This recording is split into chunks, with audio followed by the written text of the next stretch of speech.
The passage is about an American whaling ship called Dolphin, whose remains were found off the coast of Argentina, and the author saying how they are figuring out, or how they have figured out that these remains of the ship, in fact, are or indeed are the remains of the American whaling ship Dolphin. I'll quickly read through the passage, summarizing the main points, and then we'll look at the questions. In October 1858, an American whaling ship named the Dolphin set sail from Rhode Island and never returned home. Now, archaeologists believe that they've identified the lost ship off a coast of far southern Argentina, according to a new study in the journal Dendrochronologia. Dendrochronologia is the study of the age of a tree based on the annular rings in its bark, or the trunk. It's fascinating that people built this ship in a New England town so long ago, it turned up on the other side of the world, says Mukund Rao, a dendrochronologist. The remains of an unknown. So, how did this whole process come about? The remains of an unknown shipwreck first emerged from the sediment near the coastal town of Puerto Madryn in 2004. So, they found the remains of a ship, okay, in a coastal town.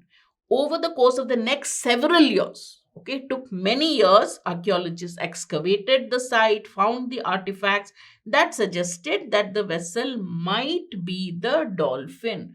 So after that, they figured out, and they said, you know what, after several years, archaeological excavations and all, they said this might be that ship which never came back in 1858, the Dolphin.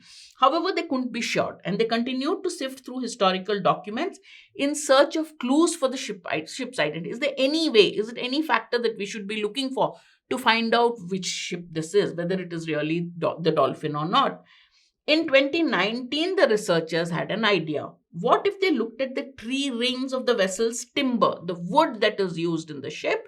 What if we look at the tree rings and determine the age and origins of the wood used in the ship? Then from there, they can determine the age and origin of the ship. The scientists used a chainsaw to cut several sections of vessel, which they sent off for analysis. They compared the wreck's timber to a database of 30,000 trees dating back more than 2,000 years. They determined that the vessel's timber, the wood, came from white oak and old growth pine trees. So they figured out that this wood is either from white oak trees or from pine trees. Comparing the wood to samples from specific regions, they also could verify that the pine came from Alabama, Georgia, or northern Florida regions. That sent lots of pine timber to the northern states in the 19th century, and the white oak likely came from Massachusetts. So they determined that the oak must have come from these places that used to anyway send a lot of wood to the northern states, and the pine and the oak came from Massachusetts. But what really convinced, so therefore they said, okay, this is the origin of the wood. But what really convinced the researchers was the fact that the trees had been cut in 1849, which aligns with the Dolphin's construction timeline. Around that time, the Dolphin was being constructed. I was really excited, said a dendrochronologist at Argentina's Laboratory of Dendrochronology. Okay, and he says that the last ring corresponds to 1849, and knowing that the Dolphin was launched in 1850, you say you're really very close. So the wood, the trees were cut in 1849, Dolphin was launched in 1850. That really brings it really close to this wood being, this ship being Dolphin. For centuries, large vessels roamed round the world's oceans in search of whales. They hunted the massive marine mammals for their blubber, from which they extracted oil to use for lighting lamps and making soaps, as well as their bones, the bones of the whales, which were handy for making corsets, children's toys, and other household items. Throughout the 20th century, whalers killed an estimated 2.9 million whales, which led to the catastrophic decline of worldwide populations. Despite a global moratorium or a ban on whale hunting, whaling continues in certain countries like Japan, Iceland, and Norway.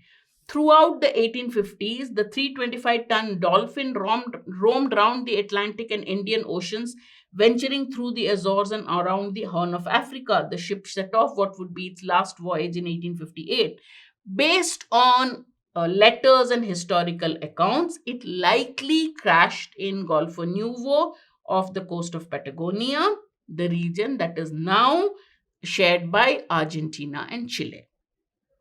So they've used correspondence to figure out that the last letter that was sent. Based on that, they said it must have crashed around this time, around the area Patagonia, which is now shared by Argentina and Chile.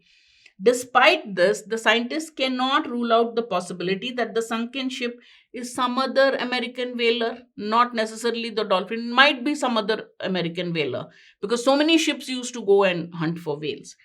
They also are quick to point out, so this is the people who are detracting the dendrochronology theory. They also are quick to point out that dendrochronological findings do not constitute definitive proof. It's not the last word. It's not the final element of proof that, yes, this confirms beyond doubt. That's what is definitive.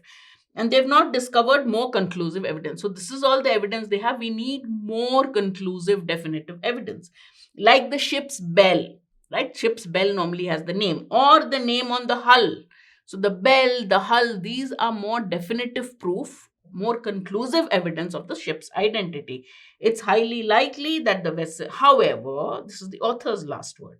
However, it's highly probable that the vessel is the Dolphin, and the researchers finally solved the decades-old mystery. Which of the following statements about the name on the hull of a ship has been assumed in the passage? What is the author assuming about the hull, name on the hull? He says the name on the hull is conclusive evidence of the name of the ship, right? So it is not uncommon for a ship to be found far away from the place of its origin is irrelevant.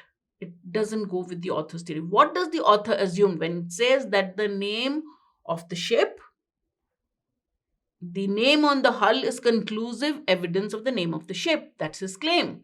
So he's assuming that ships are in the practice of engraving their names on them, and these names are real names of the ship. Therefore, you are using that as a proof of the ship's name. Now, option B is a trick answer. It says ships do not generally engrave their real names on the hull as a measure to escape attack.